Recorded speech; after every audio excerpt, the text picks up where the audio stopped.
I keep getting asked what's the difference between black Soviet masks and white Soviet masks, and there's not really any difference whatsoever. As far as I can tell, the black one is just made from a black rubber. It's no harder wearing than the ones made out of the white or grey rubber. They're the exact same thing. Now, multicoloured masks are not a thing that was new to the Soviet Union. If you look at something like the GP4 mask, that was green. If you look at the MM1 mask, I've got one up there, that's kind of a brown-grey rubber colour. Some of their World War II masks are also a brown-grey rubber colour. So then when you get into sort of the middle of the Cold War and they start making the GP5 type masks, they seem to make less in the black colour, but quite a lot in the white-grey rubber. Now some people have speculated that that's because the commander had like a black one on and everybody else had a grey one. I don't think that's true, because as far as I've seen they made, you know, different coloured rubber variants in some of the masks that wouldn't have been issued to the military. So in the civil defence ones, what's the point of a black GP5? I'm guessing maybe it might have been a civil defence kind of commander guy, but I don't think there's any truth to that. And then what you see later on is that the Soviets actually just start using black for all their gas masks.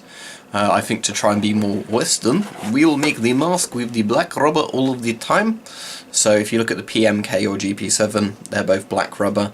The later PDFs were black rubber. But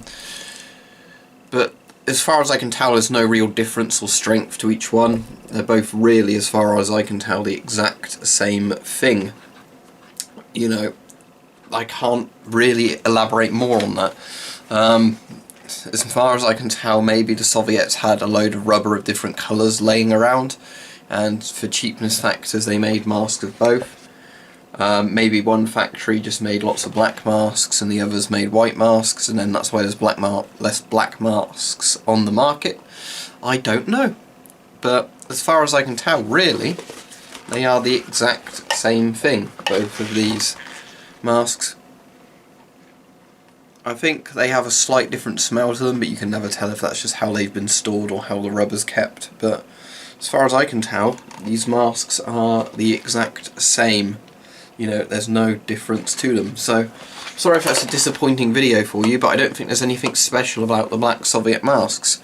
I think it was just probably cheapness that they made them in more than one colour. If they had, you know, rubber laying around that hadn't been made into this grey colour or whatever, they made it with the black coloured rubber. I don't know, but I've never read anything elsewhere. You can enlighten me if I'm wrong. But as far as I can tell, you know, the masks are made like that for cheapness. As I said, my GP4 over there is a green colour, my MM1 up there is a grey colour. So I think the Soviets just used different colour rubbers at various times and there's no real conspiracy to it. It's just they did different coloured masks, so there you go.